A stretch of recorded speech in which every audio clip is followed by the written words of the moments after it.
कहानी का ये 16वां भाग देखने से पहले इसके पहले सभी भाग अवश्य देखिए। रॉयल ग्रुप्स की कंपनी की बिल्डिंग में मीटिंग चल रही थी। वहां stock holders, share holders, investors, collaborative या फिर वो जो उन पूरे होने वाले प्रोजेक्ट में अपनी पार्टनरशिप साझा करते हैं, सब मौजूद थे। रॉयल ग्रुप रघुवीर जी के बुजुर्गों द्वारा स्थापित की गई होटल्स थी, लेकिन रघुवीर जी ने देश भर में सुकून दी इजी स्टे नामक रिजॉर्ट्स स्थापित किए हैं और कुछ महीनों पहले ही चेन्स ऑफ रेस्टोरेंट्स सेटअप करने की कोशिश की है, जिसकी शुरुआत मुंबई से हो चुकी थी। टाइटानोट ये मुंबई में वही रेस्टो है जिस रेस्टो में थरा, वीर, रिया, राघव और मानव गए थे। लगभग आधे घंटे तक विराज सबको आश्वस्त करता रहा। उनमें से कुछ को उस पर विश्वास भी आया, पर कुछ तो सिरे से नकार दे रहे थे। हर बात पर उन्हें तो केवल रघुवीर जी ही चाहिए थे। सर्वेश जी ने गंभीर स्वर में कहा, धीरज तो रखना ही होगा आपको मिस्टर गुप्ता। बिजनेस में उतार चढ़ाव आते ही हैं। हमें भी फिलहाल भाई साहब के बारे में कोई जानकारी नहीं मिल पाई है। हम भी तो धैर्य रख ही रहे हैं ना। मिस्टर विजेंद्र गुप्ता इन्वेस्टर्स में थे। 50-55 के करीब के वे आदमी बोले, आप रखिए धैर्य और धीरज सर्वेश जी, मगर मैंने इन्वेस्ट किया है आपकी कंपनी में, सिर्फ रघुवीर जी के भरोसे। धीरज रखने से मेरा काम नहीं चलेगा। तभी निखिल ने टेबल पर हाथ मारा और आगे झुककर कहा, एग्जैक्टली आज तक इतना ज्यादा डाउनफॉल नहीं हुआ है स्टॉक प्राइस में जितना पिछले 48 घंटों में देखा गया है। सिर्फ एक रघुवीर अंकल की वजह से हमें भी इकोनॉमिक क्राइसिस फेस करने पड़ सकते हैं अंकल। सब लोग उन पर सवालों की बौछार कर रहे थे।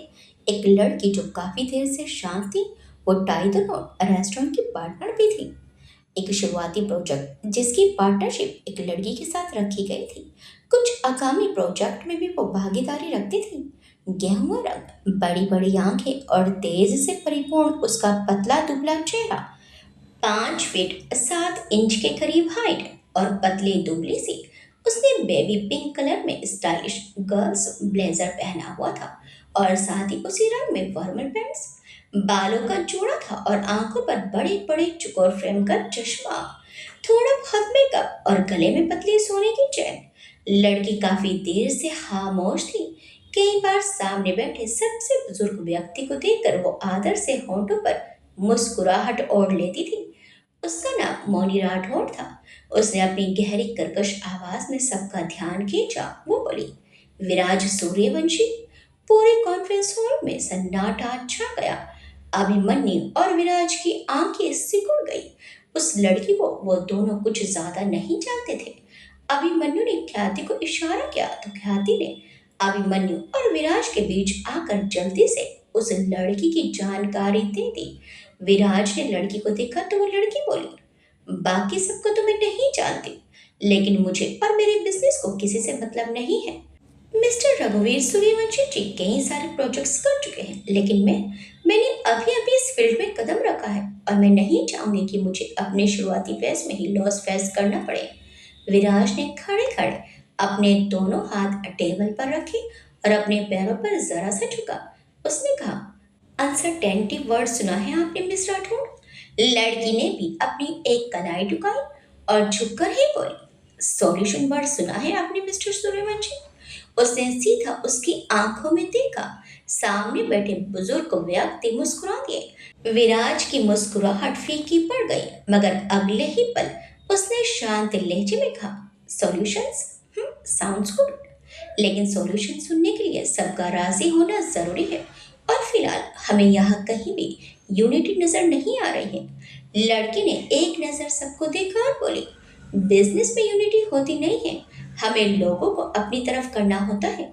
आपके सॉल्यूशन में वो बात होनी चाहिए जिससे कोई ऑब्जेक्शन ही ना रहे। उसने सॉल्यूशन पर जोर देकर कहा और कुर्सी पर वापस पीछे हो गई। अभिमन्यु को लड़की का आत्मविश्वास पसंद नहीं आया। उसने अपनी चिढ़ को दबाए हुए लड़की को प्यारी नजरों से घूरा और फिर बोला, एट दिस पॉइंट लगता है आप सॉल्यूशंस के साथ आई हैं, तो कैसा रहेगा हमारे कुछ बोलने से पहले आप ही बोल लें। लड़की ने अपनी हथेलियां हवा में उठाई और कंधे उचकाते हुए बोली, fair enough, as per the situation मुझे पूरा यकीन है कि मेरे और आपके सॉल्यूशंस अलग नहीं हैं, क्योंकि जब हालात ऐसे होते हैं तब रास्ता भी सिर्फ एक होता है। फिर उसने सामने बैठे बुजुर्ग को देखकर आदर सहित कहा, एम आई राइट मिस्टर बुंदेला? वो बुजुर्ग व्यक्ति रघुवीर जी के पिता के दोस्त थे, राजवीर बुंदेला। उनके पीछे खड़ी लड़की नव्या बुंदेला ने अभी अभी अपना बिजनेस ज्वाइन किया है। राजवीर जी ने अनुभवी आवाज में शांत लहजे में कहा, जी मोनी, आप सही हैं। मुझे भी वाकई लगता है कि आपके पास जो समाधान है, विराज भी उन्हीं समाधानों के साथ इस मीटिंग में आए हैं। तो बिना समय गवाए हमें आप दोनों को सुन लेना चाहिए। सर्वेश जी का चेहरा गंभीर हो गया। उनका यही मानना था कि अंबर न इस बिजनेस के लायक है और ना वो इसे संभालने के काबिल है। उन्हें अपने बेटे विराज के लिए सब कुछ चाहिए था, लेकिन विराज को जाने क्या आपत्ति थी। वो अपने ही विचारों में डूबे थे। तभी मोनी ने कहा, यहाँ बेटे हर एक व्यक्ति को मिस्टर रघुवीर जी पर विश्वास था। इस मीटिंग का कारण भी यही है कि जब तक रघुवीर जी के एक्सीडेंट की कोई इंफॉर्मेशन हमें नहीं मिलती, तब तक वही विश्वास हमारे अंदर रॉयल ग्रुप्स को कायम रखना होगा। आज इस खाली कुर्सी को देखकर मुझे, या शायद हम सबको, अपने बिजनेस के फ्यूचर की चिंता हो रही है। सो इन माय ओपिनियन इस कुर्सी पर रघुवीर जी की जगह जिम्मेदारी किसी और को लेनी होगी, किसी ऐसे को जो रघुवीर जी की परछाई हो या उनके सिद्धांतों पर आगे बढ़े। वो अपनी राय रखी रही थी कि विराज ने गंभीर आवाज में कहा, एक मिनट मिस। हर एक ने विराज पर नजरें गड़ाई। उसने आगे कहा, आप सिर्फ एक एक प्रोजेक्ट के पार्टनर हैं। आप हमें नहीं बताएंगे कि इस कुर्सी पर कौन बैठेगा। विजेंद्र गुप्ता और निखिल के ठीक सामने बैठे हरीश पांडे ने कहा, बेशक बेशक विराज, हम यहाँ आपके किसी न किसी प्रोजेक्ट के हिस्सेदार हैं, या इन्वेस्टर, या फिर बोर्ड ऑफ डायरेक्टर के मेंबर्स। कुछ परसेंट की ही सही हमारी भागीदारी तो है ना। और क्या गलत कहा मोनी ने? हम आपकी वजह से लॉस बियर क्यों करें? हमें और आउटसाइडर्स को आपसे ट्रस्ट चाहिए। सर्वेश जी ने उस आदमी को घूरा और बोले, विश्वास एक तरफा तो नहीं हो सकता वरुण। आपको भी हम पर विश्वास रखना होगा कि हम जब तक हैं तब तक रॉयल ग्रुप्स पर कोई खतरा नहीं। और एक कहावत है, बिजनेस में profit is the reward of risk. अगर समझ रहे हैं कि बिना किसी रिस्क के मुनाफा हो, तो आप भी रॉयल ग्रुप्स पर विश्वास कीजिए। वरुण देशमुख समझदार और शांत किस्म का लड़का है। उसका कारोबार काफी अच्छा और माना हुआ था। एक बार फिर से खामोशी फैल गई।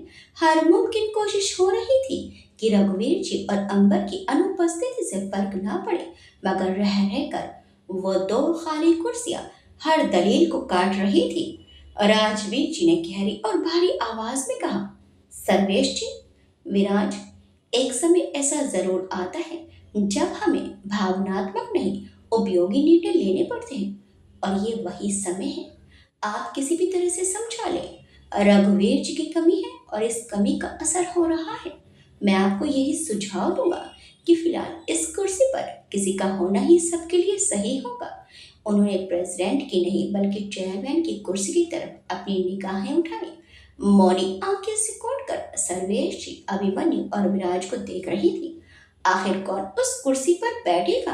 दावेदार तीन थे और सिर्फ एक कुर्सी।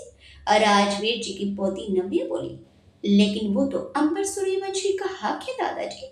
तब तक निखिल बोला, जो महीनों से कैलिफोर्निया जाकर बस चुके हैं और कोई खबर नहीं उनकी। सुना है जय और उनकी शादी तय हुई थी, पर अंबर, वो बोलता ही गया। और तभी जब अंबर मुंबई जा चुकी थी, तब रघुवीर जी ने फैसला सुनाया था कि दुनिया यही जानेगी कि वो कैलिफोर्निया गई है। विराज ने उसकी बात सुनकर ऊंची आवाज में कहा, निखिल, आदर के साथ नाम लीजिए अंबर का। हमारी फैमिली मैटर्स में दखल देने की इजाजत किसी को नहीं है, समझे आप? निखिल ने अपनी नजरें फेर कर उंगलियां कस ली। विराज बोला, जब तक अंबर लौट कर नहीं आती या फिर ताया जी की हेल्थ की खबर नहीं मिल जाती, अभिमन्यु रघुवंशी को बोर्ड ऑफ डायरेक्टर की ओर से चेयरमैन डिक्लेयर किया जाता है। यह सुनकर अभिमन्यु की होठों पर मुस्कुराहट तैर गई, मगर उसने होशियारी से अपने चेहरे को सहज बनाए रखा। मौनी कुर्सी से उठकर बोली, अगर बात अंबर के लौट आने तक की है तो इन्हें अभिमन्यु को चेयरमैन नहीं, टेम्परेरी चेयरमैन कहेंगे। Correct me if I am wrong. दादाजी, उसने से सम्मान राजवीर जी को मिस्टर कहकर नहीं, दादाजी कहकर संबोधित किया। सर्वेश जी ने भी तुरंत कहा, she is right, temporary chairman. Abhimanyu का ये सुनकर चेहरा कठोर हुआ, लेकिन उसने इसे भी सहज बनाए रखा। इसके जबड़े कस गए और माथे की नसें तन गई। मौनी ने अभिमन्यु के हर भाव पहचाने, जो उसने नहीं दिखाए वो भी। उसकी पैनी नजरें काफी कुछ देखने में व्यस्त थी। उसने बिना हाथ हिलाए ही खुद से कहा, सॉल्यूशन फॉल्स। इधर लास वेगस में लगभग 5 से 6 दिन बीत गए थे और अब भी किसी को रघुवीर जी के नदारद होने का भान नहीं हुआ था। आज दोपहर से ही वेगस में हल्की फुल्की बर्फ गिर रही थी। शाम होते होते सड़कों पर युवा से लेकर बुजुर्ग जोड़ियां हाथों में हाथ लेकर घूम रही थी। अंबर आज जब होटल के रेस्टोरेंट में आई तो एक वेटर उसे एक बुके देकर चला गया। अंबर ने उसे ध्यान से देखा तो बुके में एक चिट्ठी लगी हुई थी, जिसमें एक रेस्टोरेंट का एड्रेस लिखा हुआ था और साथ ही लिखा था कि शाम को 5 बजे इस रेस्टोरेंट में आकर मिलो, तुम्हें जो इन्फॉर्मेशन चाहिए वो मिल जाएगी। शाम को ठीक 5 बजे अंबर अकेले ही उस कोरियन रेस्टोरेंट में पहुंची, जहां का एड्रेस चिट में लिखा था। कैफे ज्यादा बड़ा नहीं था, लेकिन लगभग हर टेबल पर बच्चे और बड़े अपने अपने दोस्तों के साथ बैठे कोरियन खाना और वाइन खाने पीने में व्यस्त थे। अंबर ने आसपास देखा और फिर अपना फोन निकाला। उस पर परिणीता का मैसेज था। अंबर ने अपने सिर से जैकेट का कैप हटाया और आगे की बालों से बर्फ छुटकी। उसने ग्लव्स वाली उंगलियों से ही मैसेज ओपन किया। उसमें लिखा था, अंदर आ जाओ, मैं लास्ट टेबल पर हूँ। अंबर ने जवाब लिखा, इग्नोर मी। अगर उसे पता चला तो कुछ नहीं बताएगा। परिणीता ने मैसेज पढ़कर थम्स अप किया। अंबर ने सहज भाव रखकर दरवाजा खोला तो वेलकम बेल बजी। सामने से कोई महिला कोरियन एक्सेंट में बोली, वेलकम। इंग्लिश का इतना खराब एक्सेंट शायद ही उसने पहले कभी सुना था। अंबर उसे देखकर मुस्कुरा दी और रेस्टोरेंट का मुआयना करने को सिर चारों तरफ घुमाया। अचानक ही आगे से तीसरी टेबल पर 2 बार किसी ने छोटा वाइन ग्लास बजाया। अंबर ने 2 पल वहां देखा और फिर चुपचाप उसकी तरफ बढ़ी। उसी रेस्टोरेंट में परिणीता और प्रथम दुबक कर बैठे थे। उनके सामने खाना था जो कहने को वेज था, लेकिन कोरियन खाना वेज हो, इस पर दोनों को ही गहन संदेह था। दोनों ने बर्तनों को क्या, टेबल को भी नहीं छुआ। अपनी अपनी कुर्सियों पर दोनों ही अपने नए नए मोबाइल्स पे झांक रहे थे। अंबर उसकी तरफ बढ़ी। सामने बैठा शख्स आंखों पर चश्मा और चेहरे पर मास्क लगाए खुद को ऊपर से नीचे पूरा पैक करके आया था, इतना कि उसके शरीर की किसी भाग में चमड़ी नजर नहीं आई। अंबर चुपचाप उसके सामने बैठी, पर वो टेबल से जरा दूर था, नॉन टेबल से। डायना, अंबर ने हल्के से कहा। सामने से भी हल्की आवाज आई, प्रिंसेस।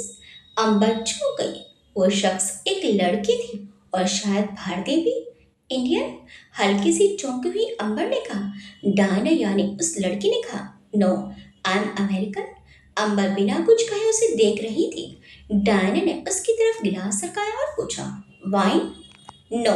इतना कहकर अंबर ने अपने हाथ जेब से निकालकर गोद में रख लिए और आगे बोली, देखो, हम दोनों के पास ही समय नहीं है। तुम्हें एक्सीडेंट के बारे में कुछ भी पता है तो बता दो। डायना ने चश्मा उतारा और बोली, मैं फ्री में कुछ नहीं करती।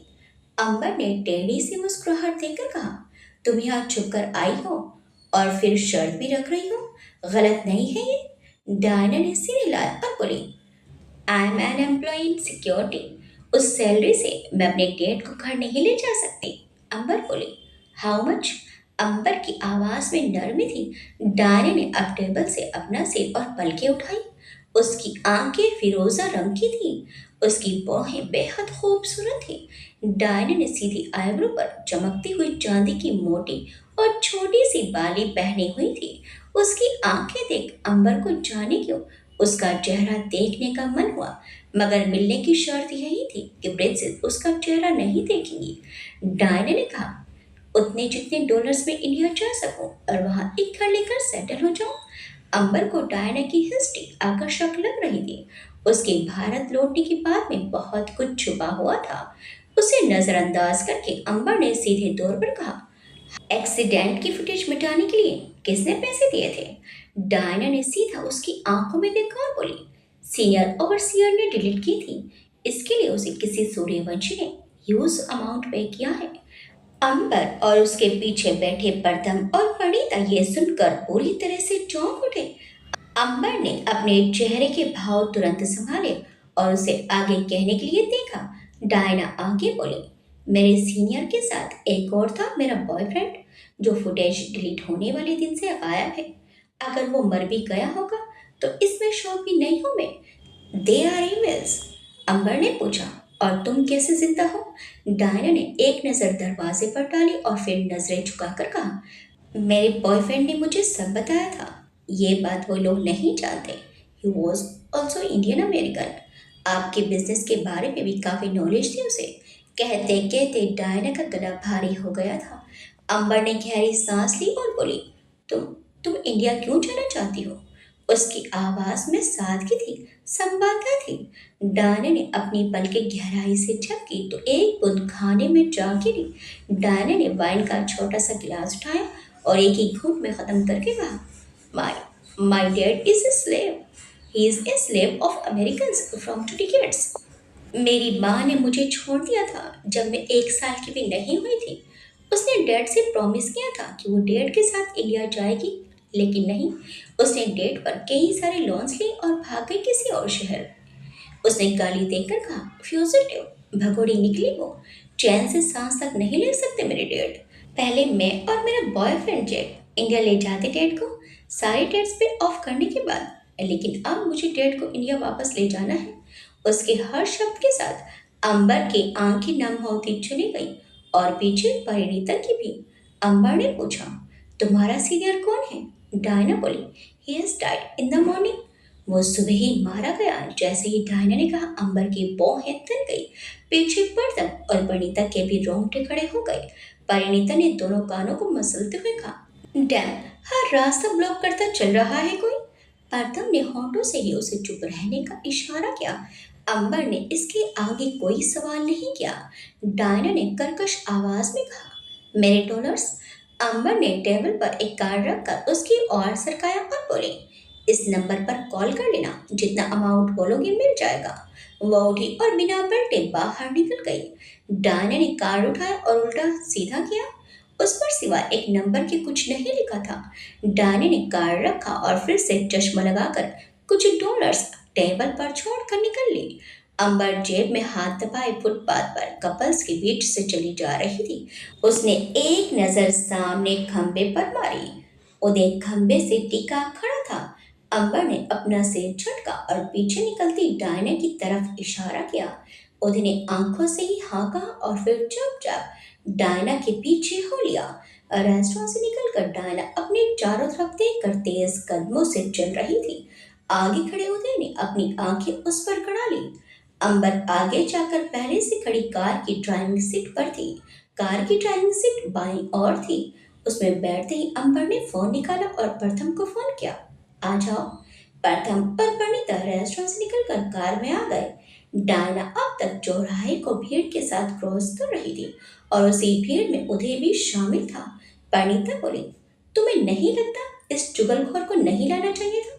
उदय के आने से परिणीता शाम से ही कुड़ी हुई थी। अंबर का सारा ध्यान डायना पर था। अंबर ने अपने फोन पर लोकेशन देखी तो उदय की लोकेशन वेगस की तंग और बदनाम गलियों में थी। डायना चुपचाप मगर तेज गति से बढ़ती जा रही थी। उसे एक बार को भी उदय के होने का आभास नहीं हुआ। उदय भी अच्छी खासी दूरी बनाकर चल रहा था ताकि कदमों की आहट भी महसूस ना हो पाए।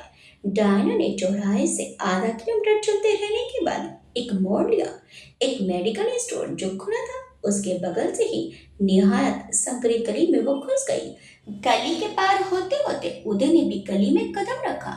गली के दूसरी तरफ दूर एक छोटा सा मार्केट जगमगा रहा था। मार्केट उन बदनाम गलियों का ही हिस्सा था। डायना उस और बढ़ी तभी उसे अपने कदमों के साथ और कदमों की आहट महसूस हुई। वो बिना मुड़े अपनी स्पीड बढ़ा चुकी थी। उसने महसूस किया कि कदम भी तेज हो गए हैं। उसने चश्मा निकाला और जेब में रखा उसकी नाक और भौहें पसीने से तर हो चुकी थी। धड़कनें इतनी ऊंची थी कि दिल गले में धड़कता हुआ महसूस हो रहा था। उसके कान और आंखें गर्म हो गए। डायना ने धीरे से अपनी पुतलियां घुमाई मगर वो फिर भी देख ना सकी। डायना ने दो लंबे डग रखकर पूरी ताकत से दौड़ लगा दी। कुछ कदम उसके पीछे दौड़ पड़े। डायना की फिरोजी आंखें लाल हो चुकी थी। वो इधर उधर देखे बिना बस भागे जा रही थी। कहाँ, किधर, क्यों? फिलहाल ये सोचने का समय नहीं था। हो न हो जैक को मारने वाले ही उसके पीछे पड़े हैं।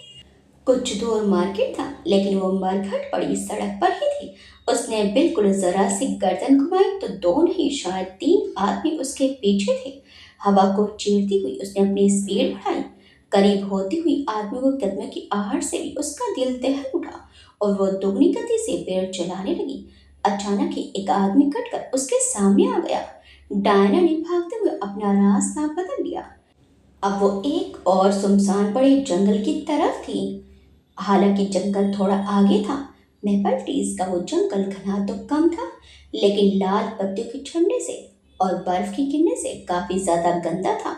उसमें भागे जाना मुश्किल था। डायना आखिर जंगल में घुस गई और वो दिन अब 5 हो चुके थे।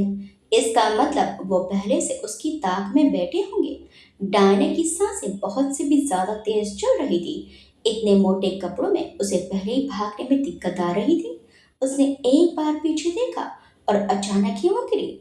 उसके पैर में टूटी हुई गीली डाल उलझ गई थी। आह! वो चीखते चीखते आगे तक फिसल गई। आदमी उसके सामने रुके। वो उठकर फिर से भाग पाती उससे पहले ही उन आदमियों ने उसे घेर लिया। डायना ने गिड़गिड़ाते हुए कहा, please, please don't, don't please. वो अंग्रेज लंबा चौड़ा था। ठंड में भागने से उसकी हथेली और थोपड़ा लाल पड़ा हुआ था। उसके सिर पर बाल जरा कम और छोटे थे। उसने कहा, "What Jack has told you?" Diana बोली, "Nothing, nothing. He told me nothing." डर के मारे उसकी आंखें लगातार बह रही थी। किल हर, उस आदमी ने सामने वाले साथी से कहा। नो, वो दहशत से चीखी। वो आदमी उसकी ओर बढ़ा। डायना पीछे सरक रही थी। उसके होंठों से लगातार प्लीज शब्द बाहर आ रहा था मगर सामने किसी को फर्क नहीं पड़ा। आदमी उसके बराबर में दाहिनी ओर बैठा। डायना की फिरोजी आंखें खौफ से फैल गई। चेहरे पर मास्क अब भी बरकरार था, साथ ही सिर पर कैप जिससे कि उसकी माथे से पीछे तक गुंदी हुई चोटी हल्की सी झांक रही थी। आदमी ने उसका मास्क खींचा। उसी के साथ डायना का चेहरा साफ हुआ। उसके गाल पर स्क्रैच और थप्पड़ के निशान थे। होठ जगह जगह से कटे थे। लग रहा था कि उसे किसी ने बुरी तरह से पीटा है। आदमी ने उसका कैप हटाया और बालों को पकड़कर गले पर पतली ब्लेड का चाकू रखा और बोला, टेल अस और डाई। वो डायने से सब कुछ बताने के लिए कह रहा था। डायने ने नाम में सिर हिलाते हिलाते ही कहा, आई डोंट नो। डायने के मना करने पर आदमी ने जैसे ही चाकू गड़ाया, हवा से भी तेज सामने से आकर एक लात उसकी नाक पर पड़ी। आदमी की चीख निकल गई और वो पीठ के बल लुढ़क गया। बाकी 4 सतर्क हुए और उनमें से एक ने डायने के गले पर फटाफट चाकू रखा। बाकी तीनों की नजर उस लात मारने वाले पर थी। वहीं वो लुढ़का हुआ आदमी अपनी नाक पकड़कर कराह रहा था। तभी एक आवाज सन्नाटे को चीरते हुए आई, one scratch and you die, hurt her and you die. पांचों अब तक उस लात मारने वाले को देख पाते तब तक आवाज ने सबका ध्यान खींचा। वो आवाज अंबर की थी। अपने हाथों को पीछे बांधकर राजकुमारी अंबर चली आ रही थी। अपनी आंखों से स्पेक्स निकालते हुए परिणीता भी राजकुमारी वाले अंदाज में उसके बिल्कुल बराबर में थी। डायना ने लात मारने वाले को देखा। तभी दूसरा चाकू रखने वाला आदमी भी गरहा उठा। सबने उसे देखा तो प्रथम उस तगड़े आदमी का हाथ मरोड़कर उसके घुटने के पीछे लात मार चुका था। पहले लड़के ने मास्क उतारा और वह उदय था। परिणीता ने आदेश दिया, आवाज नहीं उदय। उसने शायद ध्यान नहीं दिया था कि इस बार मारने वाला प्रथम था। Who in hell are you? You orc? टकले ने अंग्रेजी में कहा, आखिर तुम सब हो कौन? टकला लगभग दहाड़ उठा। उसकी नजरें राजकुमारियों पर थी। प्रथम ने इंग्लिश में ही गहरी आवाज में कहा, अपनी जुबान को काबू में रखो नहीं तो इसे खींचकर तुम्हारे गले के चारों ओर बांध दूंगा। आदमी ने उसे घूरा तो परिणीता बोली, अबे टकले, आंखें क्या दिखा रहा है बे? उदय उसकी बात सुनकर उसे टोकते हुए बोला, लैंग्वेज प्रिंसेस। उदय ने प्रिंसेस कहा तो उन पांचों के कान खड़े हो गए। प्रिंसेस? अंग्रेजों ने एक दूसरे को देखा। लगभग वो हैरान परेशान से थे, मगर तभी टकले ने चिल्लाते हुए कहा, किल ऑल। प्रथम बिजली की तेजी से अंबर और परिणीता के सामने आ खड़ा हुआ। दूसरी तरफ उदय डायना के साथ खड़ा था। दो आदमी खड़े होकर उदय को खो रहे थे और तीन प्रथम और राजकुमारियों को। उदय ने उन्हें बराबर से घूरा और डायना को उठाया। डायना चाकू उठाते हुए खड़ी हुई। प्रथम ने राजकुमारियों से कहा, स्टेप बैक, मगर उसकी नजर आदमियों पर थी। दोनों उसे उछलने को जगह देने के लिए एक कदम पीछे हो गई। टकला आगे आया। उसने चारों उंगलियों पर धारदार अंगूठी जैसी ब्लेड पहनी थी। पूरी ताकत से एक घुसा प्रथम को मारा। प्रथम ने एकदम से अपनी कलाई अड़ाई और दूसरे हाथ की कोनी उसके गले में दे मारी। इसी के साथ आदमी के मुंह से खून का फव्वारा उड़ा। वो चीखा, तभी एक और आदमी आगे आया और फिर उसने बगल से प्रथम की कमर पर लात मारी। प्रथम दो तीन कदम पीछे हुआ। परिणीता की आंखें सिकुड़ गई। प्रथम ने आदमी को घूरा, तब तक तीसरे आदमी लाल टोपी वाले ने उछलकर प्रथम के मुंह पर मुक्का मारा। उसके होंठ से खून निकल आया। प्रथम ने हथेली के पीछे से होंठ पहुंचा और मुंह फेर कर थूका। लाल टोपी वाले ने फिर से एक लात प्रथम के पेट पर मारी। प्रथम दो कदम पीछे हो गया, लेकिन तभी आगे बढ़कर प्रथम ने दूसरे आदमी को बालों से पकड़ा और फिर उसके कंधे पर पैर टिकाकर लाल टोपी पर जोरदार वार किया। प्रथम ने इतनी जोर से लात मारी कि आदमी पीठ के बल जा गिरा। जमीन पर आदमी पोटी की तरह सिकुड़ गया। वो चिल्लाया और फिर उसकी आंखें बंद हो गई। इसी समय उदय ने डायना की कलाई पकड़ी और उसे अपने पीछे किया। डायना बिना कुछ कहे पीछे पेड़ से चिपक गई। उदय की नजर डायना के चेहरे पर पड़ी थी। उसकी फिरोजी आंखें डर से टिमटिमा रही थी। उदय ने दोनों आदमियों को घूरा। एक आदमी गला फाड़ते हुए तेजी से आगे बढ़ा। उदय ने गौर से देखा और फिर सीधे पैर को पूरी मजबूती से जमीन पर जमाया और सारा वजन उसी पर डालकर टेढ़ा हो गया। उदय का उल्टा पंजा सीधा उस आदमी की हलक पर पड़ा। आदमी वहीं का वहीं खड़ा रह गया। उसके मुंह से खून पानी की तरह टपका और वो खुली आंखों से पेट के बल कीचड़ में थम से गिरा। डायना की आंखें हैरत से फैल गई। उदय मार्शल आर्ट्स का पहुंचा हुआ जानकार था। उसके मूव्स बहुत स्मूथ तो थे ही, साथ ही तेज और शार्प भी थे। वहीं दूसरी तरफ प्रथम के सामने एक और आदमी था। प्रथम की हाइट उससे छोटी थी और वो लंबा चौड़ा और हट्टा कट्टा था। प्रथम सिर उठाकर उसे देख रहा था। आदमी ने अपने अभी बेहोश हो चुके साथी को देखा। उसे देखकर वो बुरी तरह से चिढ़ उठा। वो प्रथम की तरफ बढ़ा। प्रथम भी उसकी तरफ बढ़ा। आदमी ने मुट्ठी प्रथम के जबड़े पर मारी। प्रथम उसकी बाजू के नीचे से निकल गया और उसका वार खाली हो गया। प्रथम उसकी पीठ की तरफ जाकर तेजी से पलटा। उसने आदमी के घुटने पर लात मारी।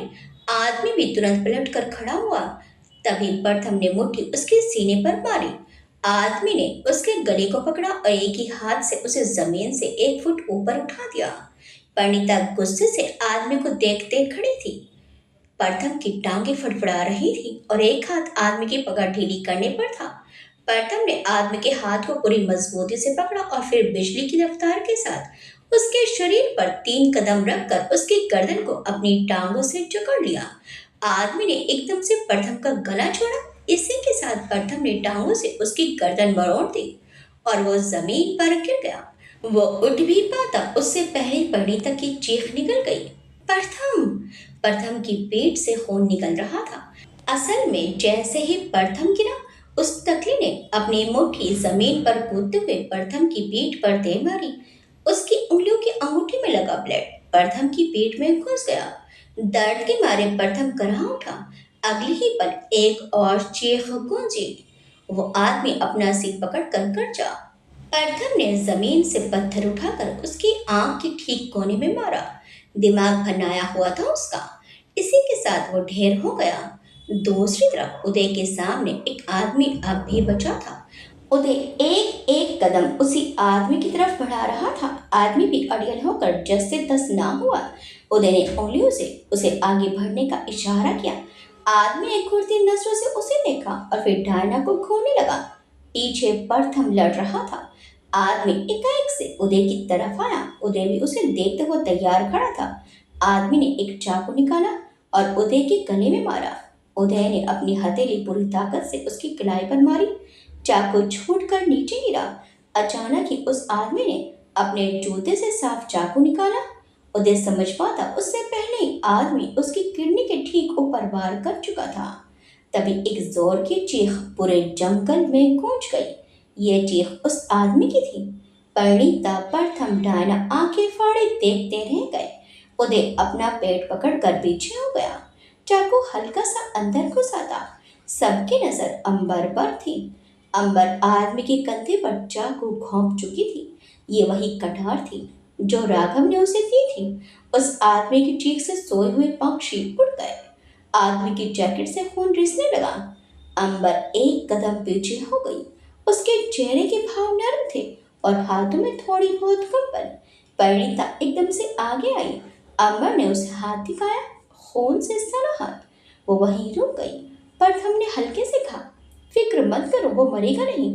अंबर ने अपने जीवन में पहली बार किसी को घाव दिया था। कुछ महीने पहले यही अंबर धरा थी जब वीर को एक अनजान बाइक वाला समझा था जो उसका पीछा कर रहा था। उस समय भी वह खुद को बचाने के लिए चाकू इस्तेमाल नहीं करना चाहती थी।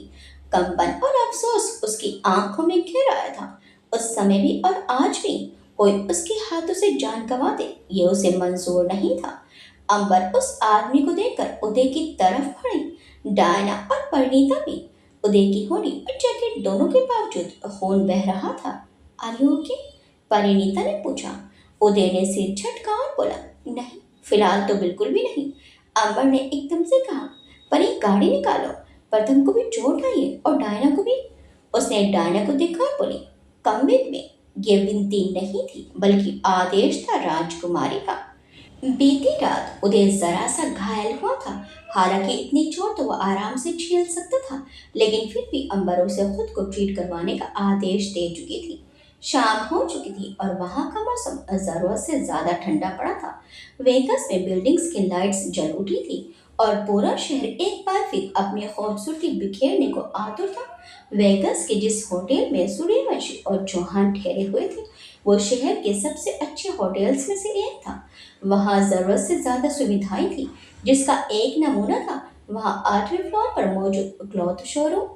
अंबर, परिणीता और प्रथम तीनों ही शोरूम में घुसे, जिनको देखकर वहाँ के अटेंडर उनके पास आई। लेकिन परिणीता ने उसे सह सम्मान जाने को कहा। वो तीनों कपड़े देख रहे थे और कुछ तो बात कर रहे थे। तभी एक टॉप उठाकर परिणीता ने अपने हाथ पर टांगा और बोली, मुझे नहीं लगता कि डायना बताएगी। पूछना ही बेकार है। क्यों? प्रथम ने एकदम से कहा, हमने हेल्प की है उसकी, एक फेवर तो कर ही सकती है वो। और वैसे भी कौन सा हम उससे वर्ल्ड बैंक का पासपोर्ट पूछ रहे हैं। अम्मा ने भी कुछ कपड़े चुने और बोली, मुझे एक डाउट है। परिणीता ने पूछा, क्या? परिणीता रुक गई, साथ ही वो दोनों भी। अम्मा ने पैंट्स ढूंढते ढूंढते कहा, डायना पहले से जानती थी कि उसकी जान खतरे में है, इसलिए वो इतनी सेफली मुझसे मिलने रेस्टोरेंट आई। पर क्यों? प्रथम ने उसे दो पल गौर से देखा और बोला, क्यों से क्या मतलब? तुम ये कहना चाहती हो कि वो सिर्फ पैसों के लिए नहीं आई थी?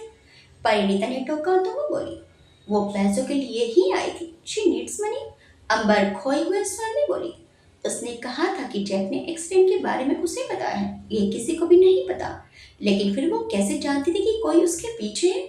वो उन दोनों की तरफ पलटी और आगे बोली, जब हम उसे बचाकर ला रहे थे तब वहां एक कार थी।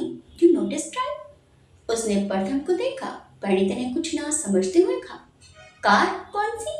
प्रथम ने उससे कहा, उस आदमी को चाकू मारने के बाद अंबर बहुत ही चिंता में थी। अरे मम्मा, हम जल्दी जल्दी अपनी कार से निकल रहे थे, तभी अंबर ने बाहर एक कार नोटिस की थी। उसने मुझे भी इशारा किया था। That car was suspicious. दोनों को थोड़ी देर देखते रहने के बाद परिणीता ने सारे कपड़े प्रथम को पकड़ाए और बोली, क्या कहना चाहते हो तुम दोनों?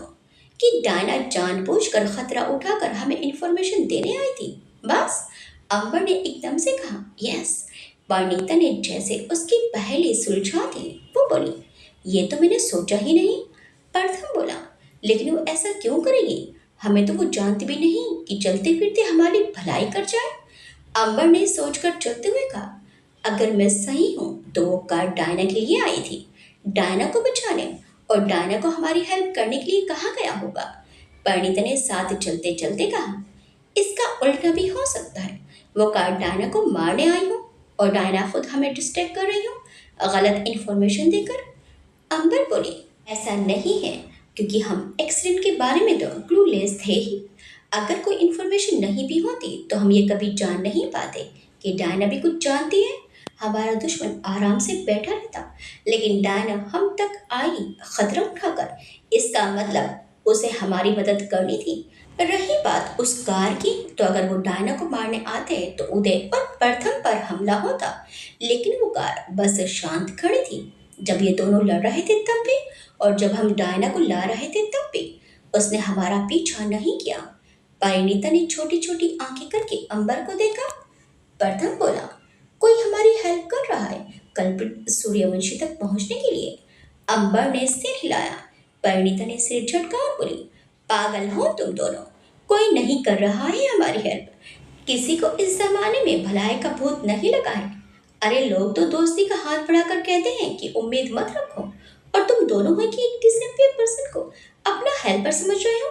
अंबर हल्का सा मुस्कुराई और बोली, जो ऐसा करते हैं वो मतलबी होते हैं, जिसने हमारी हेल्प की वो बेमतलब है। प्रथम ने पेमेंट करते हुए कहा, वेल, इस बारे में बाद में सोचेंगे। फिलहाल डायना को ये कपड़े दे दे, उठ गई होगी अब तक। शाम के समय टॉप फ्लोर पर अच्छी खासी भीड़ थी, क्योंकि आज स्नोफॉल नहीं हो रहा था। वरना तो लोग ठंड के मारे होटल के अपने गर्म कमरों से निकले ही ना। सब लोग अच्छी तरह से कपड़ों में लिपटे थे। वहाँ फूड कोर्ट भी था, काफी मशीन भी थी, और जाने क्या क्या, बच्चे बड़े हर उम्र के लोग थे वहाँ। परिणीता, प्रथम, डायना, उदय और अंबर आज गार्ड्स के बिना ही छत पर खड़े थे। अनिरुद्ध जी का शामिल न होना बार बार विजय लक्ष्मी जी को परेशान कर रहा था। पिछली रात प्रथम और उदय को उन्होंने घायल देखा, उसके बाद से उनकी कोई खबर नहीं है। विजय लक्ष्मी जी परिणीता और उदय के साथ बड़े से काउच पर बैठी थी। थोड़ी ही दूर सिक्योरिटी रेलिंग से अंबर नीचे सड़कों पर छोटे छोटे कीड़ों की तरह रेंगते लोगों को देखने की कोशिश कर रही थी। हालांकि 40वें माले से कुछ दिख सके ऐसी कोई संभावना थी तो नहीं। प्रथम खामोशी से खड़ा था, और डायना किसी अपराधी की तरह। अंबर ने थोड़ा सिर ऊपर उठाया और बोली, तो डायना, कहाँ मिली थी तुम सैम से? डायना असमंजस से बोली, सैम? डायना ने याद करते हुए कहा, कौन है ये? प्रथम ने जानबूझकर गलत नाम लिया था, क्योंकि डायना आसानी से कुछ भी बताने वाली नहीं थी। प्रथम ने उसे लगभग घूरा और बोला, are you playing with us? तुम्हें बताया था ना कल रात कि तुम्हारा एक बॉयफ्रेंड है सैम। शायद इन लोगों ने उसे भी मार डाला होगा, और अब तुम्हें वो याद ही नहीं। डायना ने दोनों को देखा और याद करने की पूरी कोशिश की। अंबर की आंखें मुस्कुरा दी, मगर उसने सहजता बनाए रखी। डायना बोली, मैं सैम से ऑफिस में ही मिली थी। He was my senior. प्रथम मुंह घुमाकर सांस छोड़ता हुआ धीरे से हंस दिया, क्योंकि डायना उनके जाल में फंस चुकी थी।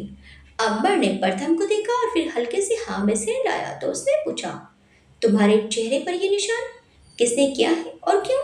प्रथम ने डायना से कहा तो उसने तुरंत ही अपने गले का मफलर ठीक करके अपने चेहरे को छुपाना चाहा। फिर उसने मरी मरी आवाज में कहा, जैक ने। अमर ने झटके से उसे देखा और प्रथम चौंक कर सीधा खड़ा हुआ। उसे ये नाम याद था, तो सैम के नाम पर हामी क्यों भरी? उसे अपना बॉयफ्रेंड क्यों कहा? क्या है ये लड़की? डायना की फिरोजी आंखें भीगी हुई थी।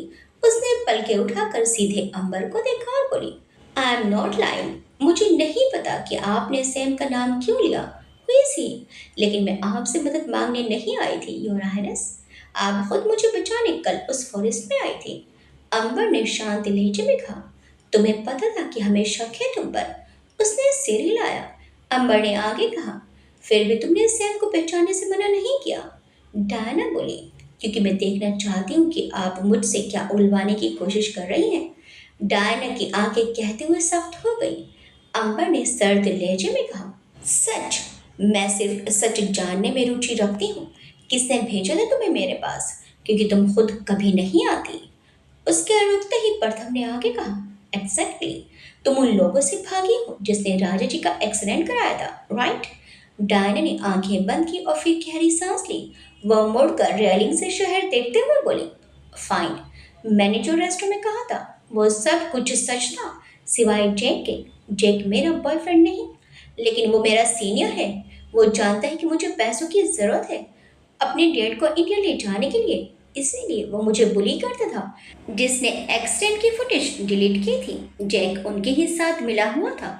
उसने एक दिन नशे में मुझे बताया था ये सब, लेकिन जब से जैक मिसिंग है तब से वही कौन मुझे ढूंढ रहे हैं। उसकी आवाज़ में कोई भाव नहीं था, बिल्कुल खाली। वो सामने ढलते सूरज को देख रही थी। प्रथम ने पूछा, और तुम्हारे डैड? डायना ने बिना उसे देखे कहा, वो किसी सुपरमार्केट में जॉब करते हैं और फिर रात में वहीं रहते हैं। अंबर ने आगे पूछा, किसने भेजा था तुम्हें मेरे पास? अंबर अपने ही सवाल पर टिकी थी। डायना के चेहरे पर ढलते सूरज की लालिमा दिख रही थी। सूरज बिल्डिंग पर चमकता हुआ एकदम नया सा प्रतीत हो रहा था। दृश्य को देखकर वहां मौजूद हर कोई रेलिंग से सट गया। कोई फोटोज तो कोई सेल्फीज लेने लगा था। अंबर आप भी जवाब के इंतजार में डायना को देखती रही। आखिर डायना ने कहा, ही is A Prince of somewhere, नाम नहीं जानती। ये सुनते ही अंबर पूरी तरह से चौंक उठी और प्रथम आंखें फाड़े डायना को देखता रह गया। दोनों ही समझ चुके थे कि ये प्रिंस कौन है। वो जे के अलावा और कौन हो सकता है। कुछ 2 मिनट लग गए अंबर को खुद को संयत करने में। वो बोली, डिटेल में बताओ। डायना बोली, मुझे सिर्फ एक कॉल आई थी। उसने कहा वो मुझे बचा सकता है अगर मैं उसका काम करूं तो। उसने मुझसे पूछा था कि मुझे उस एक्सीडेंट के बारे में क्या पता है। मैं सेफ रहना चाहती थी और वो मुझे सेफ रख सकता था, इसीलिए मुझे किसी पर तो ट्रस्ट करना ही था। मैंने उसका नाम पूछा था पर उसने सिर्फ यही बोला कि वो प्रिंस है, इससे ज़्यादा मुझे जानने की ज़रूरत नहीं है। फिर उसने मुझे आप तक पहुंचने को कहा, इसलिए मैंने आपको बुकी के थ्रू रेस्टोरेंट में मिलने को कहा था। डायना बोलकर चुप हो गई, मानो सांसें भी रोक ली है उसने। प्रथम ने कहा, पैसे मिले तुम्हें? डायना ने सिर हिलाया। काम पूरा होने के बाद मिलने वाले थे। अंबर ने कहा, तुम्हारा नाम? असली नाम? माई dad is Indian, he named me Urvashi, Urvashi Vyas. Diana ने कहा। प्रथम ने उसे घूरा और रेलिंग पर हाथ मारते हुए कहा, हश, कितना झूठ बोला है तुमने डायना। और उर्वशी, अंबर ने कड़क आवाज में कहा। प्रथम, वो प्रथम को देखकर आगे बोली, धरा भी एक झूठ ही था, तब गलत नहीं लगा तुम्हें? हर किसी की अपनी मजबूरी होती है, just say sorry to her. प्रथम ने अंबर को देखा और फिर सधे लहजे में कहा, आई एम सॉरी, मैं बस फ्रस्ट्रेटेड हूँ। अंबर ने जाने के लिए कदम बढ़ाए, लेकिन फिर रुक कर उसने कहा, तुम्हारा और तुम्हारे डेट का पासपोर्ट इसे दो, you will go back with us, और तुम्हारे डेट को सुरक्षित पहुंचा दिया जाएगा। कहकर वो चली गई। नो, मेरे डेट मेरे साथ जाएंगे, डायना पीछे से चिल्लाई, लेकिन अंबर जा चुकी थी। फिर उसने प्रथम को घूर कर कहा, तुम लोग अपनी मर्जी नहीं चला सकते। प्रथम ने उसे पीकी नजरों से देखा और बोला, सेफ रहना है तो जो कहा जाए वो मानो, वरना कल रात चाकू गर्दन पर चलता चलता रह गया था, भूलना मत। अंबर होटल के अपने कमरे में अकेली थी। सामने रखे लैपटॉप से कोई रिपोर्ट बनाई जा रही थी और साइड में रखे पेपर से कोई इंफॉर्मेशन देख कर रिकॉर्ड करती जा रही थी। उसने अपने बालों का जूड़ा बना रखा था, लेकिन फिर भी लटे चेहरे पर लटकी थी। काउच पर बैठे हुए उसके पैर सामने शीशे की टेबल पर रखे थे और पैरों पर लैपटॉप था। भले ही वो लैपटॉप पर ध्यान लगाए हुए थी, लेकिन उसके चेहरे से कहा जा सकता था कि उसका दिमाग कहीं और है और अपने काम को करके वो अपना ध्यान भटकाना चाह रही है। हालांकि वो इसमें कामयाब ना हो पाई। रह रहकर उसके कानों में और वर्षी के शब्द गूंज रहे थे, ही is A Prince of somewhere. जब से उसने ये सुना था उसका मन अशांत हो गया था। जिससे वो दूर भागना चाहती है वो बार बार किसी न किसी वजह से उसके सामने ही आ रहा है। उसने गिलास उठाया और एक ही घूंट में सारा पानी कटक गई। उसने अपने मन में सोचा, जय, कौन है आप? इतने बड़े बिजनेसमैन होकर आपकी कोई इंफॉर्मेशन कैसे नहीं है? कोई फेस, कोई अपीयरेंस, कुछ नहीं। ऐसा कैसे हो सकता है?